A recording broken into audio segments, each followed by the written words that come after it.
Hello, everyone. Welcome to another episode of Tech Show with Daryoush. My name is Daryoush, your host. Our guests are Kurt Roskopf and Robert Blakely, known as the Blakester. Today, we continue our talk about the marketing and sales, online marketing and sales, and also about the cryptocurrency, the digital wallets. As cryptocurrencies started to grow, people started to use it, and some of the websites, stores, restaurants even has started to uh, accept payments in cryptocurrency. I have seen even real estate companies, people accepting the rentals on cryptocurrencies. So we need to talk about this and get familiar with it as much as we can. Cryptocurrencies are digital money, but on the contrary to fiat money, which is a physical, you can touch it, you can put it in your account, bank account, whatever, cash it out.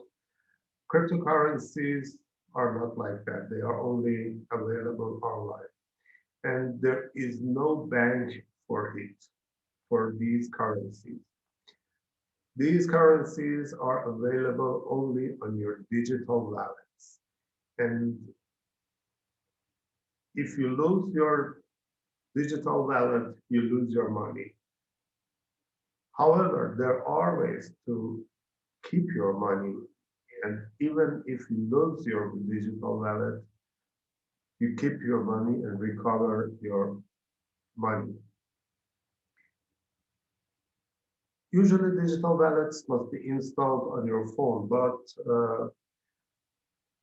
some digital wallets, they have a desktop app available that you can install it on your computer too.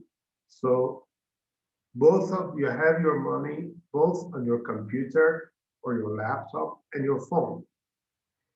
And some of these digital wallets have higher security,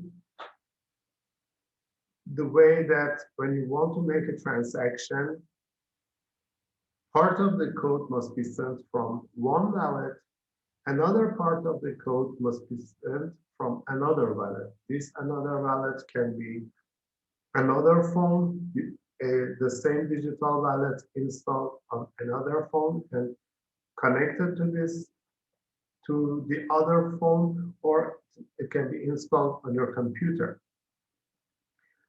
I've seen some digital wallets that you just install it if they have a username, password, and done. These are not so much secure. The secure ones are the digital wallets that provide you a passphrase. These passphrases are usually a combination of 12 words that must be entered in the specific order. You have to write down these codes and keep it safe. And if for any reason you lost your phone, you had to format your hard drive, your computer, and reinstall everything. Not a problem. You will, after you reinstalled everything, you can install your digital wallet software, enter the code in the same order, and all your money is back. Let's talk about these. There are different digital wallets, different, and each of these, some of these have high security, some of them low, and some of them they have restrictions in order to use specific amount, more than some specific amount of money, you had to verify your identity. Otherwise, you cannot use it more than a specific amount of money. Some of them are, the limit for some of them is $1,000 a month. Some of them are $3,000 a month. Some of them are $999 a day. And when you verify your identification, these restrictions are lifted and you have no limit on any kind of transaction. Blockchain, TransWallet, Coinomi, Coinbase, there are so many different wallets. And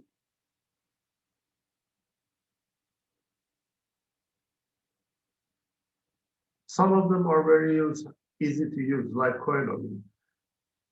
Coinomi is very easy to use. It has this almost secure 12. You need to have 12, write down 12 passphrase words. And if you verify your identification, you have no limit. If you don't, and you don't have any limit for it. And Coinbase requires some identification. And part of it must be done through the website, part of it through the mobile app. And also there are different new websites that started offering gateway service for the websites to help them accept payments in cryptocurrencies. In the next episode, I will talk about some of these websites, and you can see you can add these options for your clients, for your customers to pay in cryptocurrency too. And going back to the sales, online sales and marketing, my friend Robert Blakely is going to talk about building rapport. Robert, microphone is yours.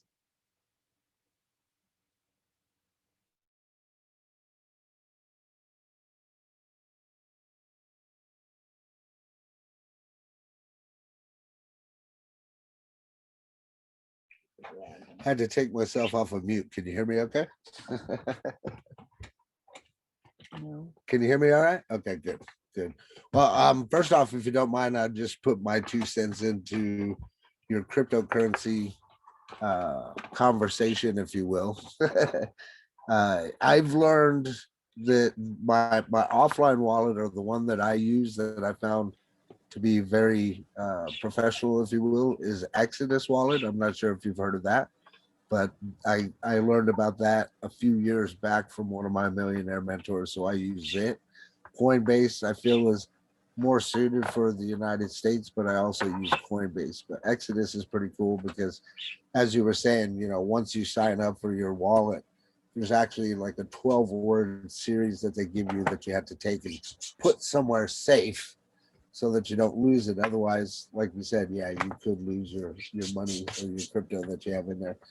So that's my 2 cents. Be safe out there. And lastly, go Tron. Go Tron. Pick up as much Tron as you can. So I wanted to talk to you a little bit today about building rapport. This is something that I find extremely important. And a lot of people don't necessarily talk about this or train about it. So I've got some notes here on the side, but I just kind of wanted to come to you from the heart, if you will, and talk a little bit about it.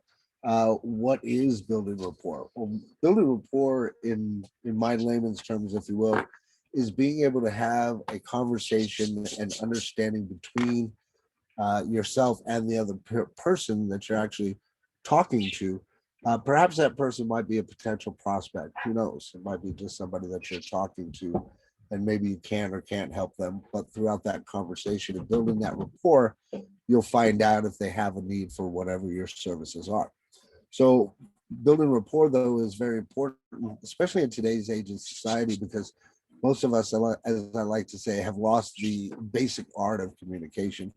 We're afraid to pick up the phone, or we're afraid to talk to people, especially in the online scene. I see a lot of people that, they literally will just hide behind their computers.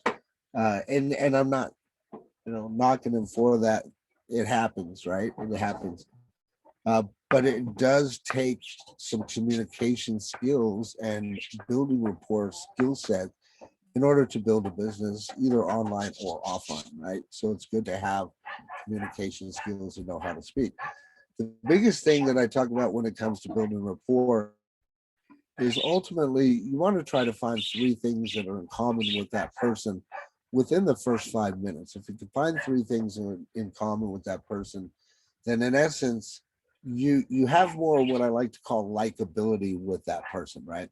So whenever you're out there and you're trying to build your business, it's ultimately important to note that when you're going out and you're making these connections, it's important to not necessarily go out there to make those connections to make a sale, right? Yes, we want to think about our target market and our audience and connect with those types of people. But your initial interaction is not to get a sale, guys. Okay.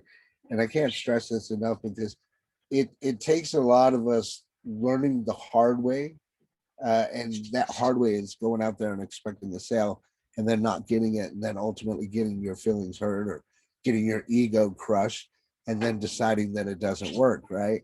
So building rapport is very important because you can't just expect that somebody's going to sign up for your opportunity on the first time that you speak to them, right?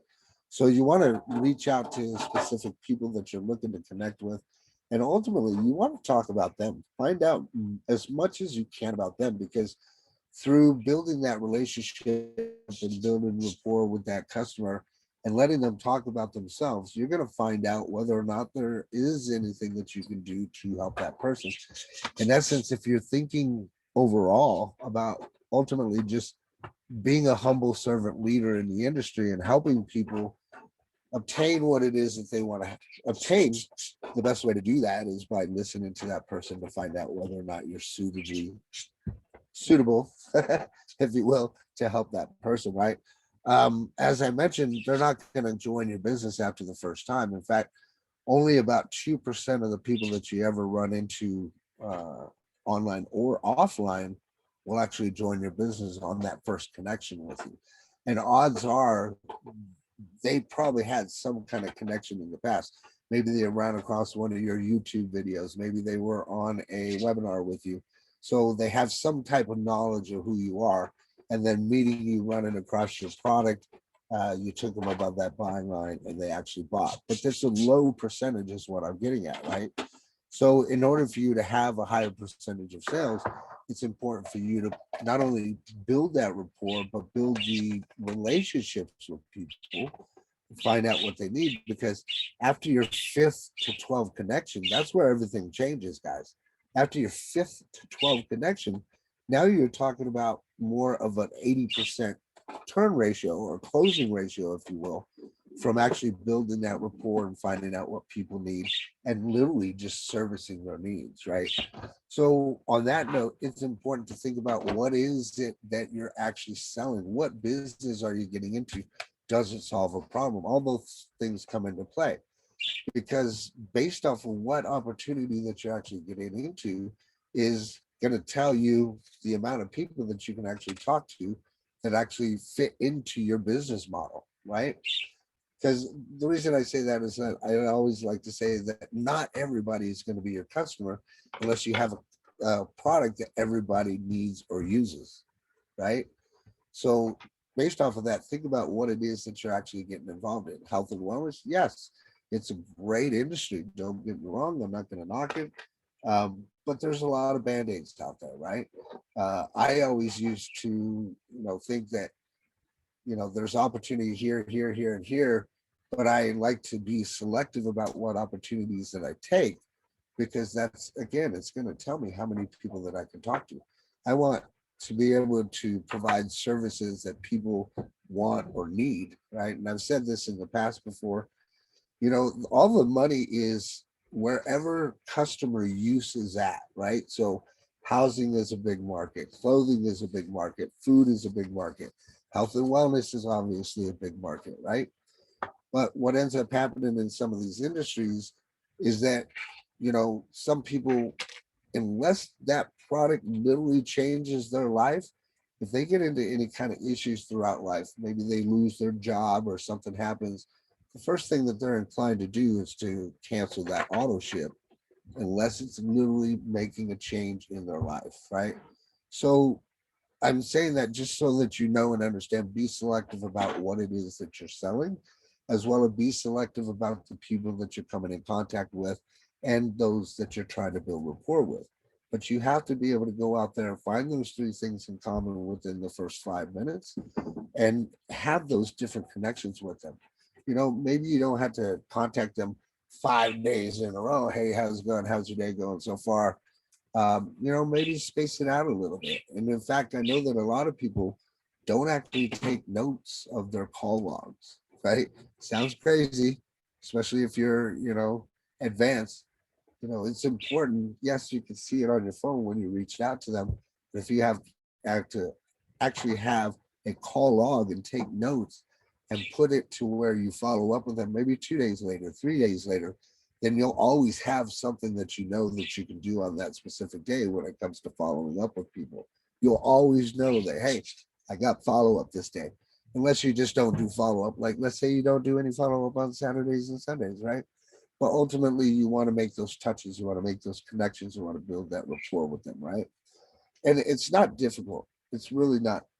One of the best ways that I tell people that I learned as far as reaching out and connecting with other people is to find different groups. Facebook is obviously very popular for that. Find different groups of people that are influencers, people that are in the direct mindset that you are or on the same path that you are. And it's super simple. I could go into any one of these groups, right? And I like to use graphics, and there's a reason behind that, but we won't go into that. I like to use graphics that'll stand out. And you can go into a group and create the graphic. You can use Canva to give you a little tidbit there, free service. Create a graphic with your picture on it and say, I'm looking to connect with movers and shakers. Are you one of them? Right? I'm looking to connect with movers and shakers. Are you one of them? Post that graphic up in that new group because you don't want to spam your link or anything like that, right? You want to just connect with people that are like-minded and you want to draw people from that crowd. And that's a great way of doing that. So you draw them from the crowd, and anybody that goes and let's say they like your comment or maybe they comment on it and they say, hey, I'm a mover and shaker. Those are the people that you go and you send the friend connection to. But I've mentioned this before too. Don't just send them a blind friend request, right? That's like knocking on the door and just running away. Okay. You send them a friend request and then send them a message. Say, hey, great to connect with you in such and such group. I look forward to the friendship. Something simple like that so that they will even accept your friendship and you make that connection, right? Once you've made that connection, now hopefully they're paying attention because you're giving value on your page. And once they start liking your particular post that you go out, there's another way for you to actually follow up, right? So you post, what I do is I post daily once in the morning.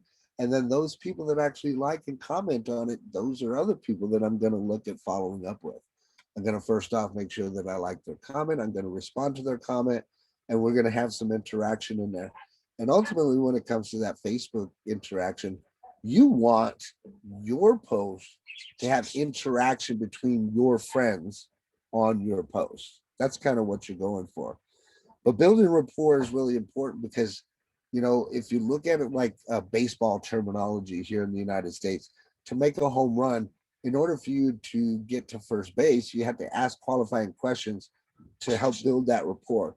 To get to second base, you go and you have someone other than you that's presenting that opportunity.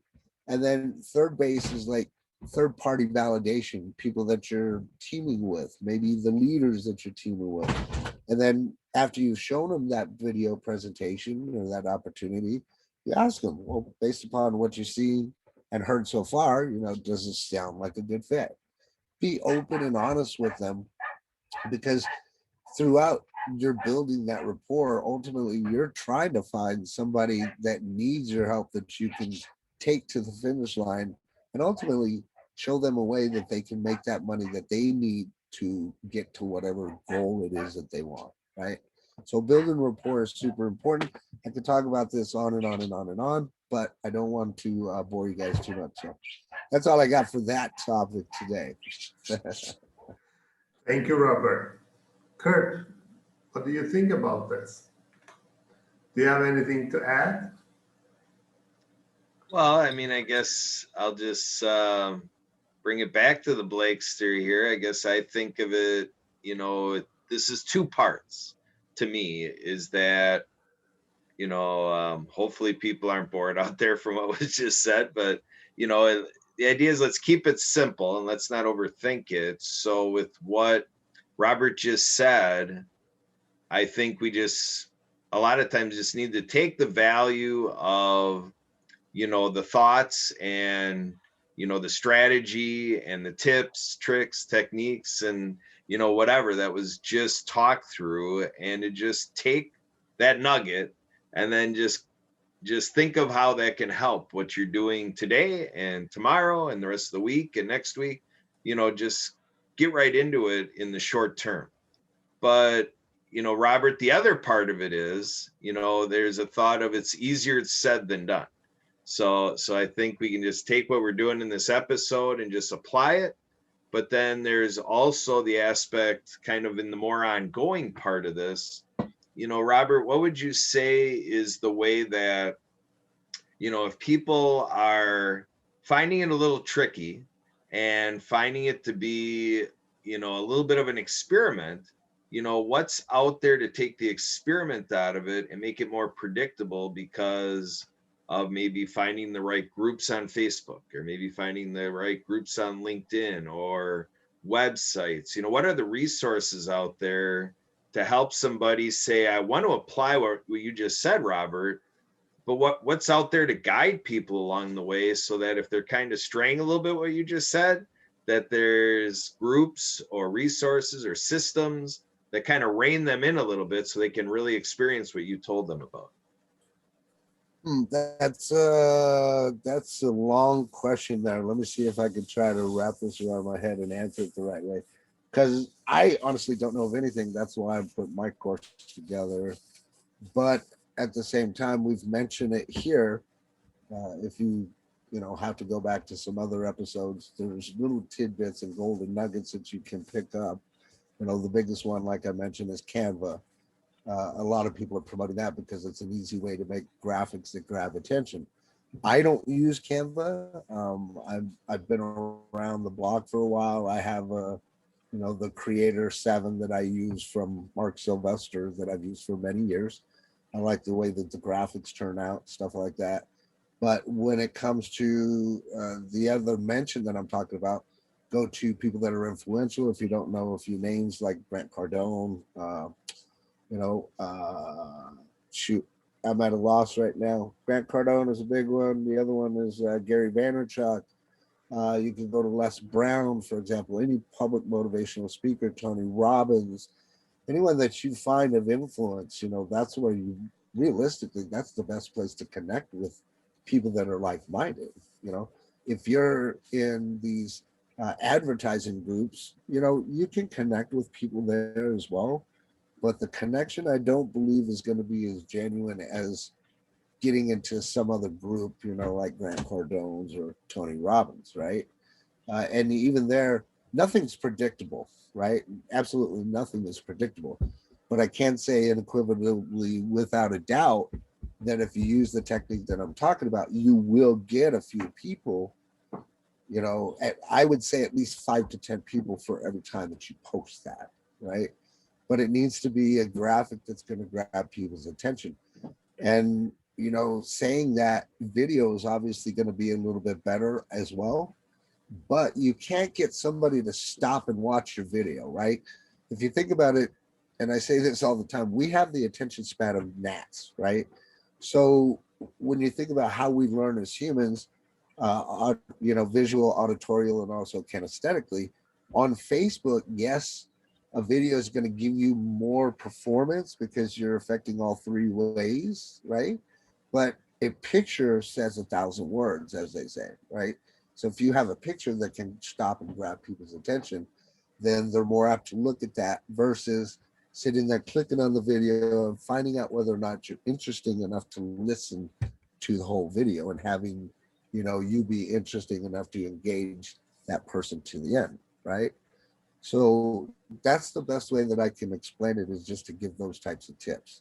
Um, Again, there's no predictability behind it, but you will definitely get some results. And let's say you take that and you join 4 or 5 of those groups, right? And say maybe Monday you posted on Tony Robbins, Tuesday you posted on Les Brown's, Wednesday you posted here. Within that week, if you're getting 5 to 10 people, there's an extra 50 to 100 people, right? Change out the graphic. Don't do the same thing every single time, right? Change out the graphic and you'll get results each time, right? And every time that that person goes in there and likes it or says something, well, obviously that's somebody that you want to connect with because they see themselves as movers and shakers, right? Now, there you go. You can see Daryoush is sharing my screen. Yeah, But that's what I because do. And then, like, for example, what he's showing right now, I'll post something like this, right? And as you see, I got 8 other people that comment on it so far. Those are the people that I start my day out with, and I'll start talking to them, or I'll try to communicate with them, see what they're doing, see what's going on. I had a reason about that, share that graphics, and I believe we need to uh, talk about using the graphics for one full session, because using what kind of graphics is very important in the marketing, especially if we want to market and promote the product in multiple cultures and countries. Some time ago, I prepared a graphic uh, for my website security service for the Oscar, and the graphics was a criminal hacker, and the purpose and understanding of that was that we protect you from these kind of people. But in some countries, even in the United States, in one part of the US, the visitors got the message. In another part of the US, they said this is an offensive. In here, this is not an offensive, this is a warning. If you don't want to deal with the criminals, if you don't want your website to be secure and safe from the hackers, you need this service. It is not an Right. offensive, it is a warning. But so the type of the graphics is also very important based on the target market. This is correct. And I believe we need to talk about this, a different kind of understandings, different cultures, the colors even.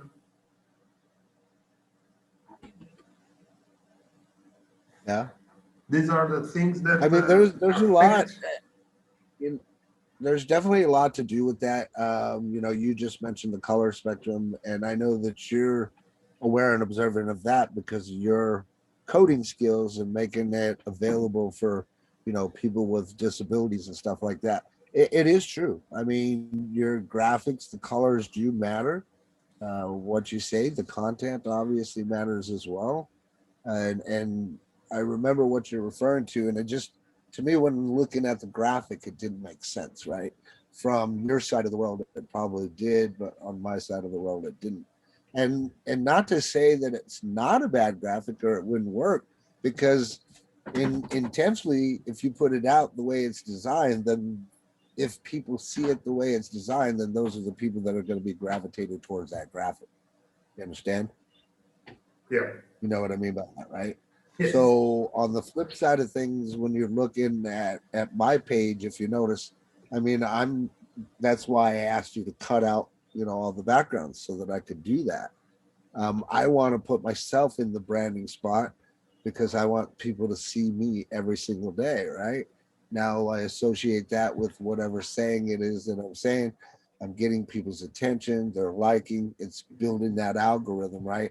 And I'm having to do this all fresh because, after 14 years, I lost my Facebook account. So little by little, here's something that most people don't know, right? Is that Facebook does not like it if you go and you try to connect with more than 25 people per day. Okay. So make that a general rule of thumb. If you're going to do those connections, this kind of answers a little bit more to your question as well, Kurt. Your goal should be 25 connections a day, right? Whether they're people you already know, or whether they're people you're following up with, or it's people that you're bringing brand new to your table, so to speak, right? So if you start off and have that goal of 25 people, maybe you don't make it to 25 that first day. Maybe you only make 10 connections. That's fine. Just work your way up to building up to that 25. But guarantee if you go and you do these things that we're talking about, put out a nice graphic, put it in there, connect with these people, schedule your follow-ups, you'll get to 25 people per day. It's pretty simple. But ultimately, your goal is not to just sit there and have a texting conversation with them. Your goal for those 25 people is to get them off of Facebook, right? Your goal is to get them on the phone, on Skype, on Telegram, on whatever communication device it is. That's your ultimate goal, is to get them communicating, right? Why do I say that? Well, the biggest reason is because text can be misconstrued, especially if you're talking about somebody on the other side of the planet, right? So it's important for you guys to talk and have that general conversation. But that's the overall goal. But yeah, we can do something like that if you want. We could do something about graphics. I do know quite a bit about that as far as Our talks get to a very interesting point, and unfortunately, our time is over. This is correct. Let's continue all these on the next episode, and let's assume the subject of that next episode about using the graphics, how to communicate with people in social media, and the colors. Thank you everyone for joining us and watching this episode. If you have any questions, feel free to send your questions to questions@paranet.tech. And if you have a subject or topic to talk about and want to join us in our talk show, please contact me. I will schedule the recording and you will be with us. Thank you so much. Have a good night and stay safe.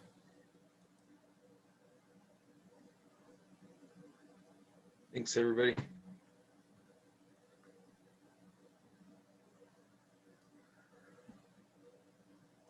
Okay, thank you. Still shows